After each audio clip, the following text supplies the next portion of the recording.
There's Michelle. Good afternoon, High 10 George Realty.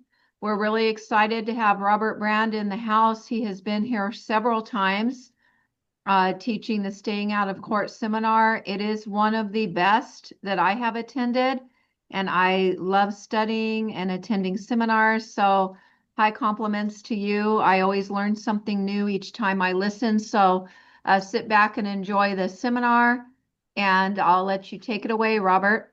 Okay, thank you very much, Michelle, and afternoon. Good afternoon, everybody. Glad to be back. I lose track sometimes. So, I was just thinking about my first appearance in your office, and I think it was like 25 years ago. So you might have heard me before. So one of the challenges I have is you don't want to hear the same thing over and over and over again. And there's some fundamentals that always need to be gone over, but I always add new material. And if you ever have a question that relates to disclosure, you can email it to me. It'd be a good idea to copy in Michelle, and I can respond to you and copy her in as well. And that's always available to you. A big top before I introduce our sponsors, a big topic, depending on what part of California, somewhere between 80 and 90% of lawsuits against residential agents are about red flag related issues. So it's a big topic. I will get some updated seminar notes. I just updated this month, like I've given you or sent to you in the past, and quite a few changes in it. I am very graciously sponsored by service providers, and here are the logos, and I think not all are here. I know that Brent is here. So Brent's with Elite. That's the largest home inspection company in well, I guess the entire world, literally, but certainly in our country and certainly in California. So take it away, Brent. All right, thank you, Robert. Brent from Elite Group Inspections here. I know I've conducted a few training classes at your office as well, and I'm happy to be back, even though virtually. That's great. Just a quick reminder, we cover all of Southern California. We offer many services in addition to the home inspection. We do termite, roof certifications, sewer scope, mold and indoor air quality testing, swimming pool inspections, a whole gamut of everything you could ever need for your home inspection transaction portion. Get my number, write it down, keep it handy. And if you would, when you're ready with your transaction, reach out to me directly so I can pick the inspector we send to your property. It will make the difference for both you and your client. Thank you very much and enjoy Robert's presentation. Okay, thank you very much, Brent. And I think that Sandy with First American I can't see everybody here, but is coming in a little bit later. So she'll text me or something or let me know. And then Brandon, are you on? Brandon's also with First American. I think they're at an event and they're going to break away and say hello. But I do know that Virgil is there, and you unmute there, Virgil, and it's an incredible company. It's just rather than me stutter my way through it, take it away, Virgil. Tell us what you do. Better said than me, Mr. Brand. And thank you for all your service to our industry for all these years. Bob Brand understands risk management, and that's what my company here at Legal Services of America specializes in. My name is Virgil Flores. I own Legal Services of America. Virgil, we can't hear you. It's It's really low. There's something wrong. Oh, let me check. And they're saying they want to hear you. Thank you. Is that any better? Say it again.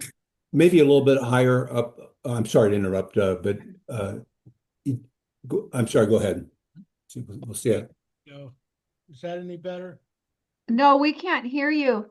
Okay, let me. Can you not hear him at all, Michelle, or just It's really low, and the people really in the low? room are saying they can't hear him. Okay. Let me see what I can do on my end because they do want to. Do you have a microphone you can get closer to? Or just talk louder, maybe. Talk louder? Test. Oh, good. There we go. Gotcha. Got Yeah. it. Okay. Okay. One Go ahead. second. Can you guys hear me okay? Yeah, keep it right Yes. there. Keep that microphone close. Yeah. I knew that there was a reason I'd buy this microphone, and it's sure coming in handy today. Thank you, Michelle. Thank you, Mr. Brand.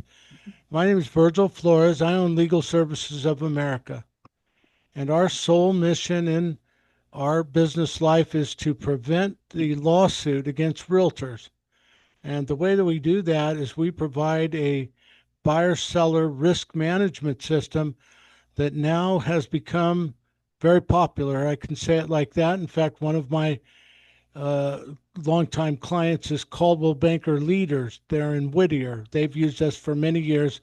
Please feel free to call them. And what it means now is that realtors no longer have to risk their license by trying to give legal advice or practice contract law, because now, as part of your offering,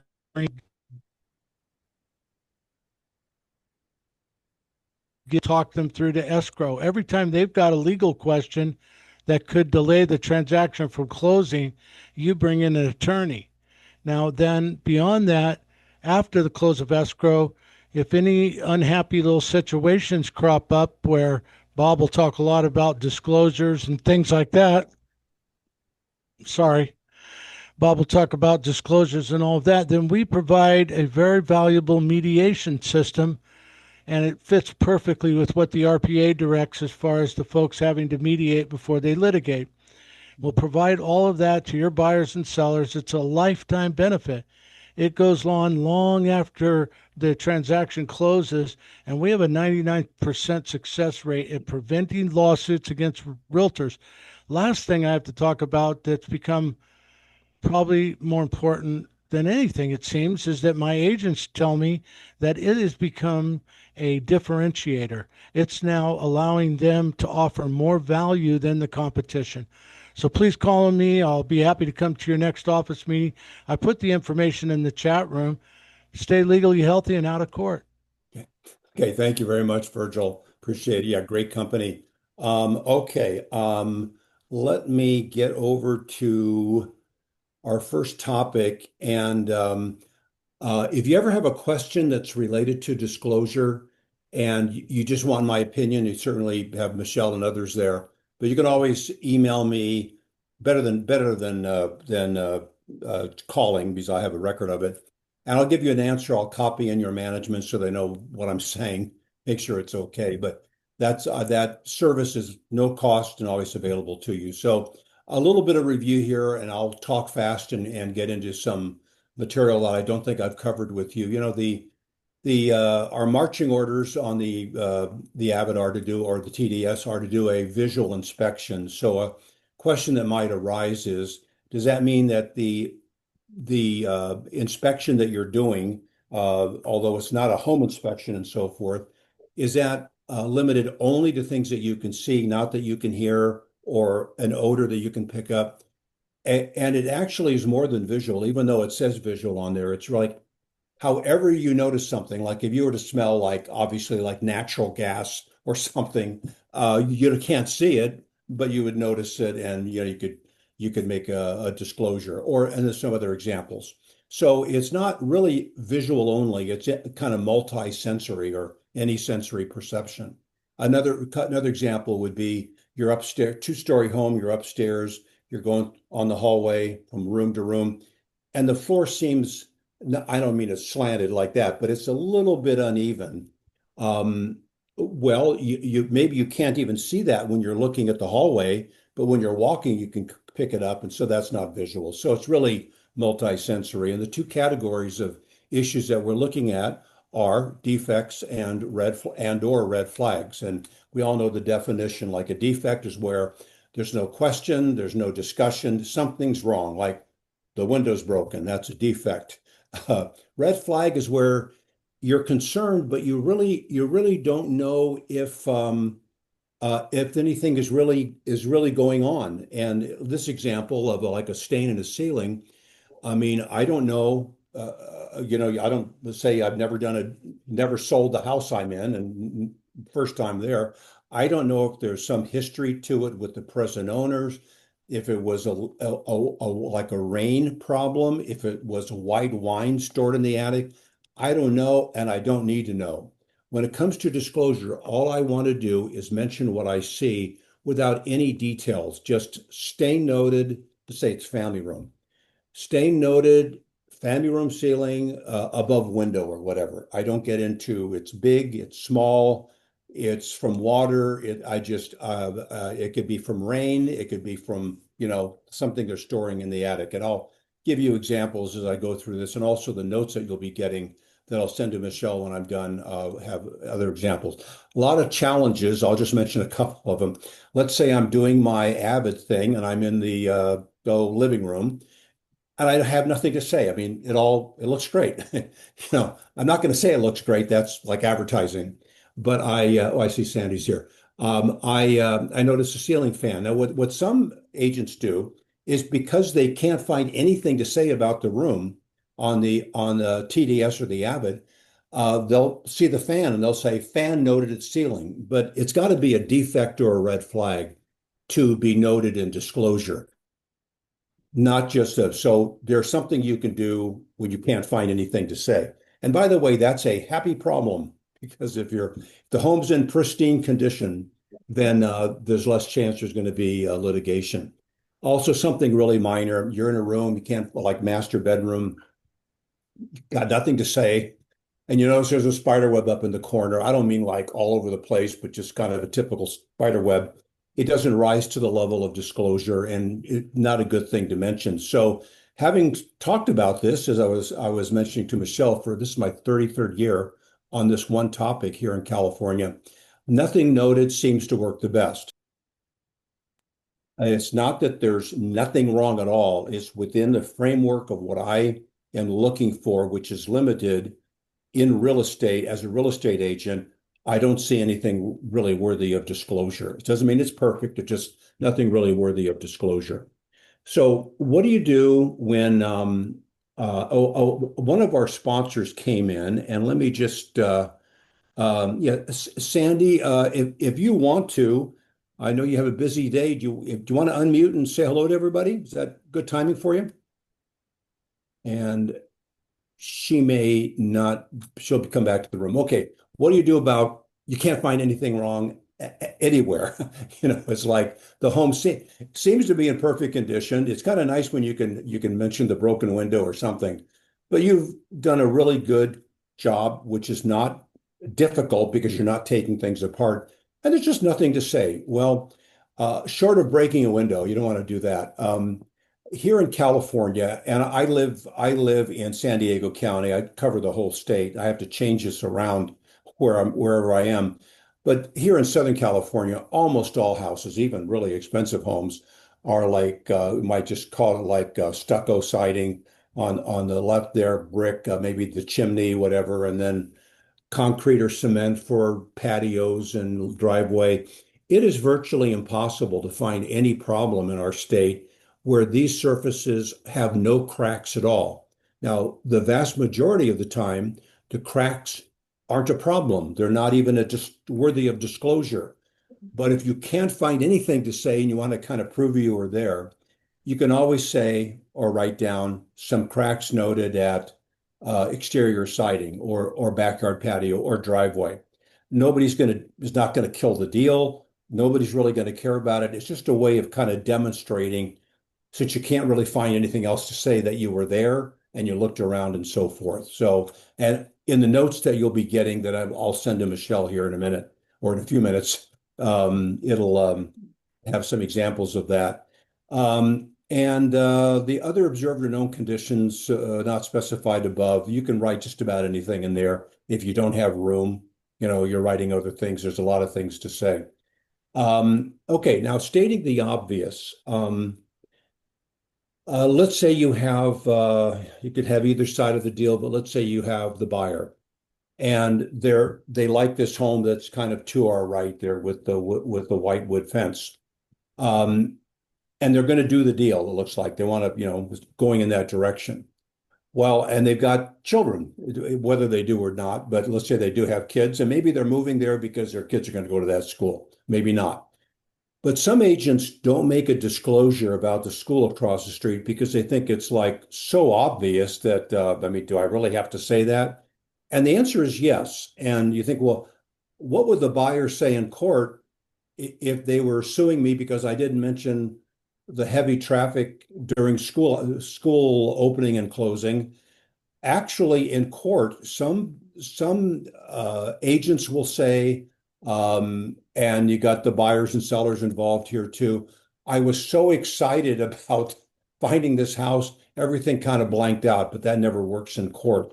So kids are going to be coming on the fence, sitting on the fence. They're going to maybe be in the yard, and not just on weekdays. There's going to be like football practice, cheerleader practice, the marching band. So there is a way to disclose the presence of that school without listing every single thing that goes on. I'll get to that in a second. I don't know where I was here, I-10 and La Cienega or somewhere. Anyway, house on the right, let's say your client's either selling that or through you or they're a buyer and they like the home. Sometimes when something is so obvious, like here, it's harder to get closer to a freeway, let alone Interstate 10, than this house. But we still have to make a disclosure. We don't want it to be too specific, like the freeway is loudest during rush hour periods, morning and afternoon rush hour, because buyers, especially if they have an attorney talking to them, will just say, no, it's loud all the time. It's loud at 2 o'clock in the morning. So we don't want to don't want to fine tune it down too much. The best disclosure is simply that it's there. There is a freeway near, you could say, adjacent to this property, and that covers the people hanging around by the exit. It covers what's going on in the freeway, the noise, everything. Some agents don't disclose things because they're so obvious. I think it's an insult to their clients' understanding to mention it, but we still want to mention it. One more picture, and I'll get on to something else. This is an interesting shopping center. There's 5 buildings. There's on the far left, there's like a major supermarket. On the far right, there's some other chain store of some sort, but lots of stores. And you see these houses above there. They have a really nice view from there, beyond the shopping center. And I know what it is. It's a Target at the far left. So there was actually a lawsuit because the seller of one of these homes that's right behind Target had disclosed that noise from truck deliveries at Target are noticeable between 9 in the morning and 5 o'clock or something like that. They had some kind of a fine-tuned disclosure. Well, Target receives, at least that store, deliveries 24 hours a day, 7 days a week. And these are the big 18-wheelers, and they're backing up, and it makes noise. So the mistake was, and this again was from the seller, not the agent, but just said the hours are like 8 in the morning to 9 at night, when that makes no difference if you live behind that store. So we don't want to get it so specific that it doesn't really disclose anything to them. So the best way to go is simply you could name the store, Target or department store or something, located behind this property, period. That means anything and everything that may affect you, whether it will or not, is there in the disclosure. If we say it may be a noise issue, it may be a other issue or whatever, we don't want to make a list. And there'll be examples of that in the mail. So yes, the bottom line here is yes, disclose things that are overly obvious to you, because they probably may not be that obvious to the client, especially if you're representing the buyer, because they just fell in love with this house and they kind of block everything else out. But we want to make disclosures even when things are obvious, like the proximity to the freeway. Everybody sees that. But a buyer that just fell in love with that house may not even notice. So we still want to make the disclosures. Okay, and when we're disclosing something near the property, my advice is disclose what is there, never details or what may bother the buyers about what's there. Like I'll use freeway as an example. Not just that there's noise during rush hour, there's noise all the time if it's freeway like that. Blown out tires fly off the freeway or whatever. Never make a list, because the list will never be long enough. It's better just to disclose what is there, not a litany of all these things that could happen, because the list will never cover everything. So there's a freeway near the house. Ideal disclosure. A school is close to this property, ideal.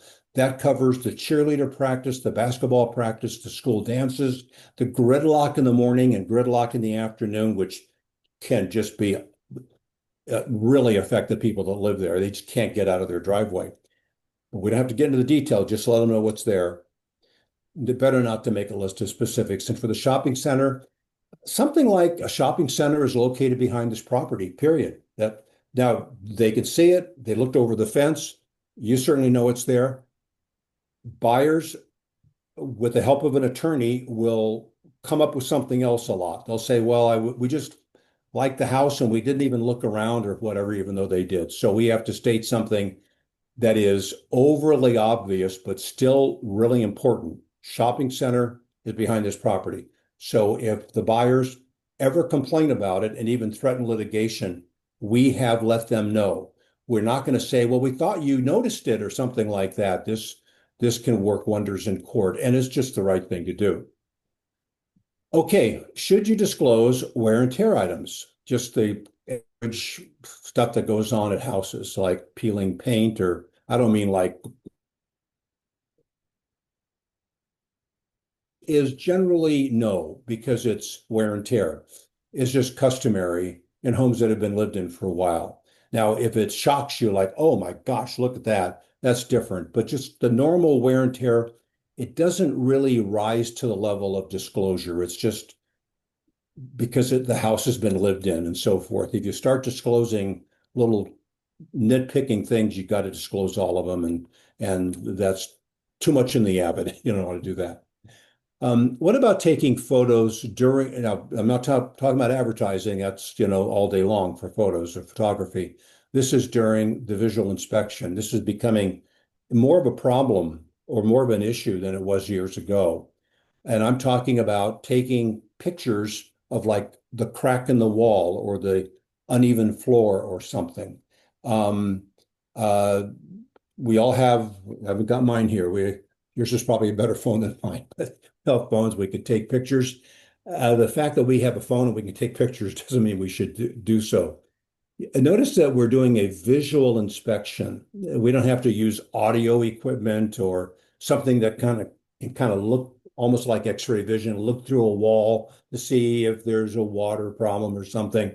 It's really just looking around, and it's not looking around, intensely. Competent and diligent visual inspection. So if you take photos, advertising, you can take as many as you like, but for disclosure, you'll never get enough to keep anybody happy who's coming after you in court. They'll say you had to pick and choose what you took pictures of because you didn't want the buyers to know about this other thing. So since we don't have to take pictures as part of our limited visual inspection, it's better not to take any at all. The only exception, and this is a real picture of a real garage, and we've all probably seen this, the sellers have had a lot of stuff in the garage, not this much, and they want to clean it up before close of escrow, and they just run out of time and they just put everything in the garage. That's something I may take a photo of, but generally visual only. Okay, a really easy way to take a rough draft disclosure, like a rough draft, write it down on a piece of paper, type it out or whatever, or on your computer. That's more today than typing. Into a final disclosure. It's a technique that doesn't cost anything. You don't have to download an app. It takes, half a minute or something. So let's say I'm in the kitchen doing my limited visual inspection. It's not a home inspection, it's a limited agent's inspection. And to the left of the refrigerator, I see a couple of stains like this. Well, because it's in the kitchen and there's pipes everywhere, in the kitchen, we've all heard horror stories about somebody moves in to a property, buyers move in, and there's all kinds of water problems in the kitchen that maybe weren't easily seen. And the buyers have to go to a hotel for, gosh, it's like a month or something while the guys in the, moon suits come in and work on the kitchen. So we got to get this right. So if I was with you and I was in a kitchen and I saw that and we were talking about stains, I'd be free to say, hey, there's looks like some couple of small little black mold stains. But that's conversation, it's not disclosure. So We don't want to have details in disclosure that are really opinions. So I'll leave the two off, small, never a color. There's no way in the world I ever want to write the word mold down or musty. It's way outside of my standard of care. All I know and all I can really defend in court, or my attorney could, is that at the level of the inspection I'm doing, which is again not an intense professional home inspection, I noticed a couple of stains. You think, well, can't the buyers notice them? And well, no, buyers are innocent until proven guilty. So we still have to mention things that are obvious. Okay, so rough draft to a final disclosure. Not a good idea to use adjectives when it comes to disclosure issues. Now, advertising, beautiful view or whatever, or nice tree or something like that is okay.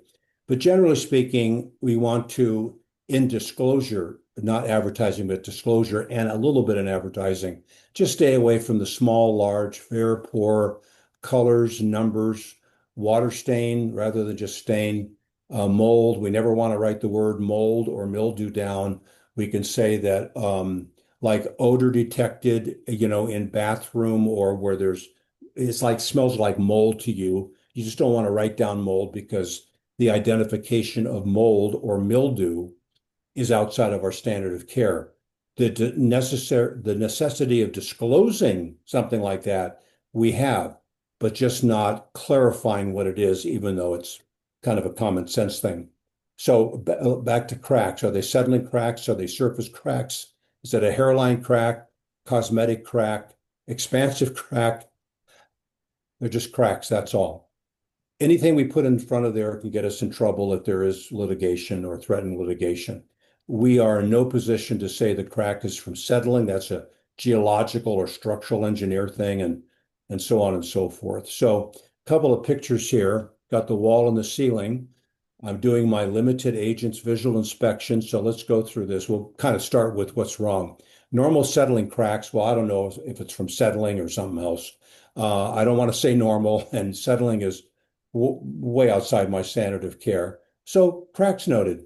And you've got a lot of them. You can say some cracks noted if you want to disclose something like that. And something like that, I would disclose. Now, if you see that throughout the entire house, you can do one group disclosure, some cracking noted at ceiling and walls throughout the house or something of that nature. Some cracks noted is okay. So we take a overly obvious thing that's wrong. 3 large settling cracks noted near mold stain above fireplace. It's kind of everything's wrong. No need to use the word 3. Not only no need to, but this could be a half a day in court, and they never get off of 3 large settling. They're on those words. So we don't have to say 3 or large or settling. Never write down mold or mildew. So it's really going in the direction of making it easier. It's not like, well, don't only say that. You got to say a lot more. We usually need to say or disclose a lot less. Just cracks noted near stain above fireplace. There could be discussion about it later, but what we have in print, that's going to be in litigation up on a big screen in court is correct wording. We can discuss it, but we have to have that correct. We can't say, they put it up there, 5 cracks noted, and they say there's 7 or 8. We don't want that. So got to be careful. This is a great example. We're all in the real estate business. I don't buy or sell it, but, talk to real estate agents. And we're usually in a hurry. So a lot of us know about these express lanes in the bigger supermarkets. And just notice these 2 different signs. This one says express, 15 items or fewer. And this one says about 15 items, different store. That's the way to go because let me back up here. I have personally seen, and I'm not looking for this, I've just, at a supermarket, and it's usually 2 guys. One of them, they're in the express lane, and the guy in back has counted. Hey, you got 18 things in the cart. It says 15, and it's usually not a big deal, but it can be a big deal at a supermarket. But in real estate, it's very easily a big deal when we say something that is just not worded right. If it's about in a supermarket, whether the person has 15 or 18 or 17, doesn't make any difference. And we want to write our disclosures so that if if somebody puts that disclosure under a microscope, so to speak, verbally, it's still okay. And I'll have examples like that in the notes. Well, I won't get into any more right now. Okay, where are we here? 1:30. And I'll stop it in about 20 minutes or so. And by the way, if you ever have disclosure questions, you can always email me, call me up. Better to email, and then I'll copy in management and so forth, so they know what I'm saying. But that's a free service. Even if you're at a property, in case I'm free at the time, call me up and ask me, oh, how would you disclose that? I'm happy to help. Okay, about a barking dog. So this is on the transfer disclosure statement. We have number 11, neighborhood noise problems or other nuisances. Now, notice that this is the seller, of course, filling this out. It's not my opinion. It's not the other agent's opinion. It's the seller's opinion.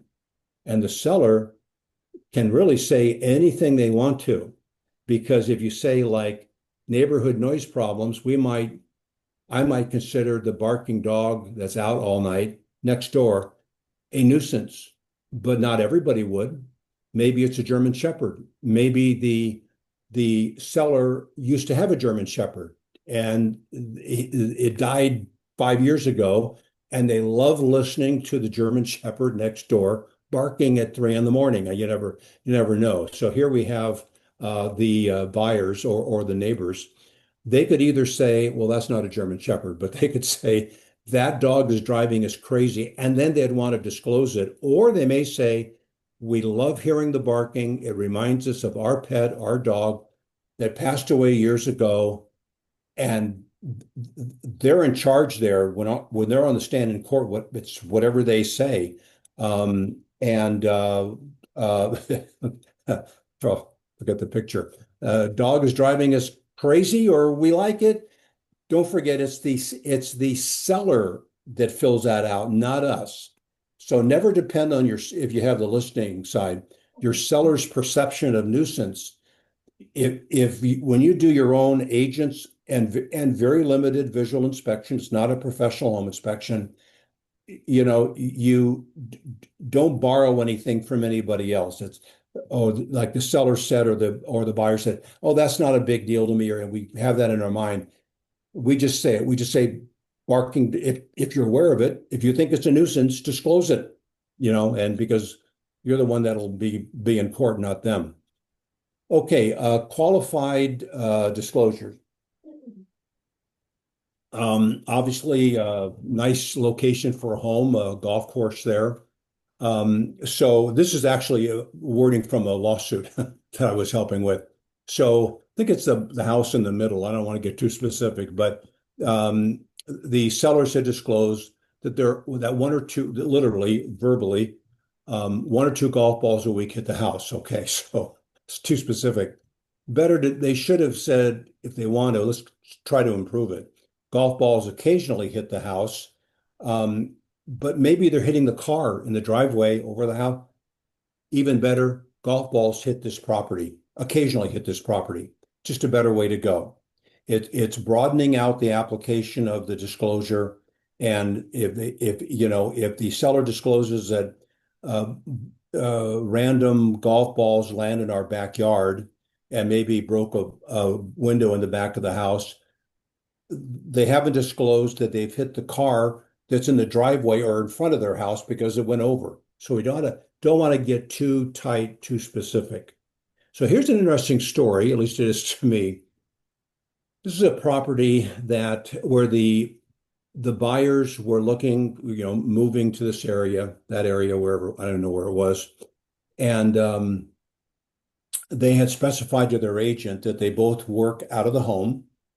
And so they would like it preferably in a cul-de-sac. They want like a quiet neighborhood. And so thinking of like a cul-de-sac, maybe at the end of it. And this was like ideal. And they were coming from out of state. So this is a house. It's at the end of a cul-de-sac. and you see that hedge there to the left. So their agent thought it was all came out in court. This is perfect for them. Well, you see the hedge there next to the house. There's actually uh, there. So you have two hedges. Let me get another picture just a minute. There you have that hedge. You've got some other bushes and so forth, but you can see the freeway there. And the problem is that the hedge didn't make any difference. The main thing was there was a freeway right there. And these were buyers from out of town, didn't even know it. And they just, they saw it when they got out of the car and went into the house. So let's start with kind of like a rough draft. Traffic noise noted from adjacent freeway during morning and afternoon rush hour period. So we've already kind of got ourselves into a corner because we're mentioning what time these things are happening, and we don't want to do that. So now let's change it to traffic noise noted from adjacent freeway. That's a better way to go. Let me back up and show that to you again. We don't want to say morning and rush hour, afternoon rush hour. And that's because maybe there's noise from the freeway in the middle of the night, where there's a 18-wheeler truck that's buzzing along I-5 or something, and they can hear it. So it didn't really fit our disclosure. So we want to make it broader and not too specific. There's a freeway nearby. There's traffic noise noted, not between 8 a.m. and 5, whatever, or during rush hour, just noise noted. That's all. And that would be expected. A buyer knows there's a freeway there. And yeah, there's going to be no noise. They still like the house or whatever. So shorter is usually, sparse words are usually better than writing too much. Okay. A little just briefly about if you get a question about a room addition or something, and you have the buyers or it could be the sellers in terms of advertising the property, but buyers saying, is this a room addition? Kind of looks like one, and is there a permit and so forth. So I get a lot of questions from agents about what's my responsibility regarding building permits. It's an older home. It clearly has been added on to, but I don't know what needs permit. I'm not a contractor or whatever. So let's briefly talk about that. Like the back part of this house kind of looks like an addition. It may not be, but sometimes it kind of sparks your curiosity. I wonder if this was added on. Here I would know. Here I know it was added on. That's an apartment you wouldn't want to rent. I don't think you could sleep too well with that structure. Anyway, that's the more usual thing. So you have the whole ADU, accessory dwelling units, and as on the property, and then there's building permit issues, or could be, with them, and then the man cave or whatever other structures are there. So next time you look at the avid, you can read this. California law does not require the agent to inspect the following. It's a short list. And the first item is public records or permits. So we're told right there in print, California law, real estate law doesn't require, in fact, more than that, it doesn't even suggest that the agent go down to City Hall and do permit research. That's a tough job because every community is different. Zip codes are different cities. Like I used to live in South Pasadena, and that was very different than Pasadena, a long time ago, maybe still is, and in terms of where you find disclosure information. So on the avid, it says by statute, agent is not obligated to pull permits or inspect public records. I believe it's on the first page of the avid. Agent not obligated to do it. And twice on the avid. So let me just back up here. We got that. And then we have the California law in quotes does not require, you to do that. So we have two mentions of it. 2 times on page 1 of the avid, we're told the building permit verification is outside of our scope of care. Now this can even broaden out, especially if it's a high-end property. And a lot of, what property isn't high-end these days. Where the buyers are saying the only reason we bought it is because, like, our agent said that that room addition was permitted. Now, you never said anything like that. So it can get into like he said, she said, but we want to be prepared for that. And so twice on the avid, it says we're not to have anything to do with it. So an expression that I like, make sure it's okay there. But and this will be in the notes, and make sure it's okay with management. Buyers are advised to check with local municipality regarding building permit information. Local municipality is better than city of, unless if it's a big city, they're going to have their own people that do this. But if you get into smaller communities, they like join together and use the same, building engineers or contractors that are on the city payroll. But local municipality is really good. It covers any way that they've structured the building permit people, in the government. So I'll have that in the notes as well. Let me see here. I'm going to go pass by the Uncle Bill thing. Well, let me talk about mold here.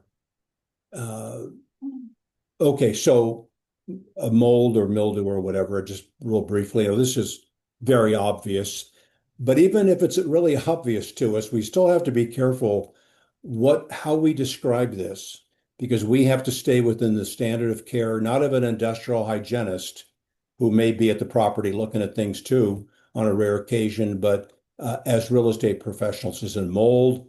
Is it mildew? Do we say stain or spot or discoloration? A good disclosure tip is that we point things out. We never need to figure them out. We just draw attention to it. And so we have to be careful about the wording. So this is not divinely inspired, but I've seen this in lawsuits before where it's really worked. Yeah, everybody would agree that there is staining at the walls. I think everybody would agree. Get into what kind of stain. Is it a problem now, or did it used to be a problem and it isn't now? We don't have to get into all that. We just want to write something down that would not be easy to dispute because it's worded properly, and it's a caution to the buyers, whichever side we're on. So let's see. Yeah, this was actually part of a lawsuit where you see this, I think kitchen floor or whatever, and there's discoloration there. And that's not a bad thing. I know it's not a big deal to some people. It is to others. And depending on the time of day when the buyers are there and what the light is like, it may be like this and they may not see it. And this is something that might bother them. So that's something to be just aware of. It's about 15 before. Let me just, okay, let me get this in. And about 10 minutes before if you have any questions, I can, be glad to listen to them. I'm not going to answer them. No, I'll answer them too, I hope. Never complete the avid during the home inspection. This is a really big deal. A lot of agents who have a hard, especially on the buyer side, where they have a hard time getting into the house because they have to coordinate things and they're not on the listing side. It can be a big issue, but we still have to be careful. So if you have the buyers, and let's say the whole family's coming out for the home inspector deal, and they're going to walk around with the home inspector. They want to know all about the house and so forth. The ideal, and I know that we can't always attain the ideal, is that you've already done your avid. You're representing the buyers. You've already done it. And you don't want to follow them around because the home inspector might be going under sinks and opening cupboards, and I mean not cupboards, but the area below the sink, and move stuff out of the way. And we don't do any of that. So we've preferably already done the avid. We're there for the inspection with our prospective buyers, but we're in the kitchen or family room just getting some work done or whatever, not following them around. So if I'm able, now I know on the listing side, you have the listing and there's a deal going on, or looks like it is. You have usually good access to the home because you're the listing agent and you have a rapport with the sellers. But when you're on the buyer side and it looks like it's turning into going to be a deal, it can be harder to get there by yourself. The sellers might say, or the listing agent might say, the sellers only want one visit, home inspector, get it all done. We don't want you coming in and then the home inspector later. But if there is any way that you can get in by yourself when you're representing the buyers and do your limited visual inspection, it just decreases the liability for you. And in my notes, I'll explain why. But let's say I'm able to do that. Well, in this picture, I don't have anything to say. It looks like maybe this is the master bedroom, and I don't know what's behind that flower painting because I don't move things out of the way. I never touch anything. I just observe. Well, let's say that's behind that picture, and that's going to be discovered when the sellers move out. Even if they leave the painting there, the buyer's going to look behind it.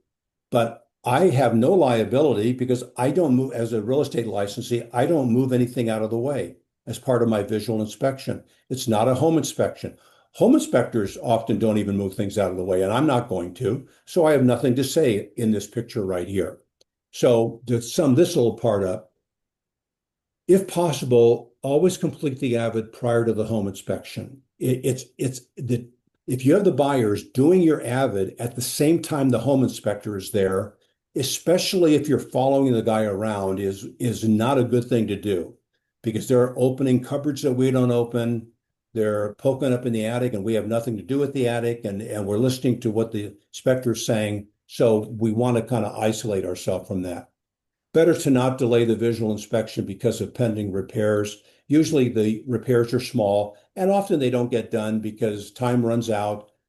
Closing date is coming up and the seller just say, okay, forget it. We're not going to fix that, minor thing. So the plans on fixing something, just forget what they say and get in there as soon as you can. And then if possible, do attend the inspection with your buyers, but hopefully you've already been there and already done your avid. And I know that can't happen all the time. Sometimes it doesn't happen because we don't ask about it or don't try to make it happen. But if that's the scenario, my prospective buyers are there. They want to meet the home inspector, want to look at the house. And I'm there because my client's there, but I'm in the living room or the family room, sitting on the sofa getting some work done. I'm not following them around. And that limits my liability. Okay, get off of this. Michelle, do you want me to, because we're about 10 minutes before, do you want me to take questions if there are any, or if there are not any, I can just keep going, or whatever you prefer? Do you have one small subsection that you can complete and then we'll take a couple questions? I do, and there's this guy, Alexander. He's been making faces and well, let's complete one more small subsection and then we'll take a couple questions. Okay. Then Alexander, I'll get back to you in a minute. Let me just see the pack rat. Let me go down here. And I will get back on this here. Okay. Pack rat room, we'll do that. You're doing your visual inspection, avid, and you open the door, and either side of the deal, by the way. And this is what it looks like. I know it's a matter of opinion, but it's not fair to you to be responsible. There's too much clutter in here, and that's the way it is when you're there. And so you never know if all that stuff gets moved out. The wall may look like that, but I don't want to be responsible for it.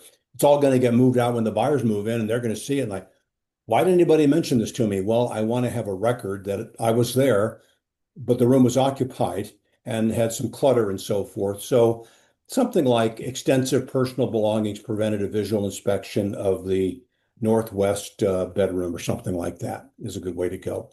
And, I'll skip that. There's a story behind that.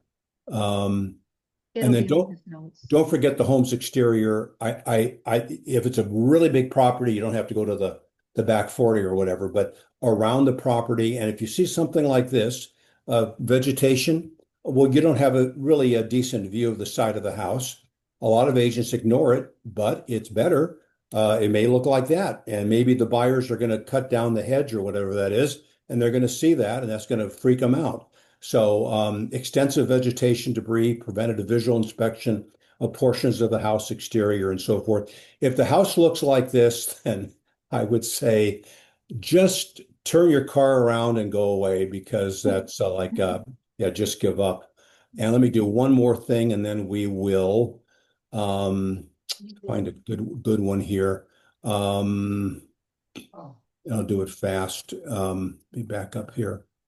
Well, let me back up to here. I don't know if this is an issue. It's not an issue everywhere, but there Yeah. are, yeah, the Craftsman home, and there's architects that famous, and it's named after them because they built it or something like that.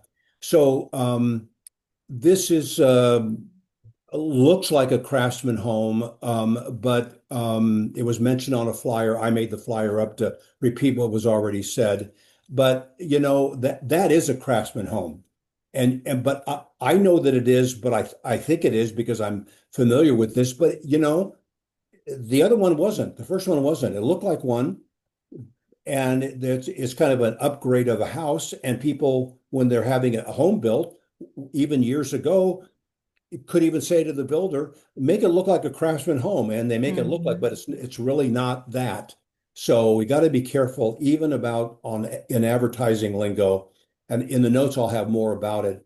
In crafts, I wouldn't use the term Craftsman home. You could say beautiful home or lovely or something like that, and a better way to go. So and let me just do this other thing real quick here. Are you, the seller, aware of any of the following? One is neighborhood noise problems or other nuisances. So let's say there's a barking dog next door, not the subject property, but next door, and it's out all the time. Every time you've been there, it's out, and you even hear from a neighbor. It's in the backyard all 24 hours a day. It depends on well, there's certain principles, but the buyers may have a problem, may not. But if you're aware of this, it would be a disclosure issue. Let me just go back. A lot of agents think, well, I've got to disclose it because it's a neighborhood noise problem. But notice, this is not for us to fill out. This is for the seller to fill out. So it's in the seller's opinion, do they consider this a problem? And if they used to have a German Shepherd and it died a year ago, and there's one next door and it barks, they may not think it's a noise problem. So they can answer this any way they want to. They could go into court and say, that dog that never stops barking, we loved hearing it. It reminds us of Fido, our dog, or whatever. So we've got to be careful about that. I'll have more in the notes for that. So let me go ahead and take any questions if there are any. And I'll also, when I'm done here, I'll email my new notes to you, Michelle. Thank you. Alexander, Robert, yeah, you had a question. Yeah, go ahead, sir. yeah. Can you hear me? Yeah. Okay.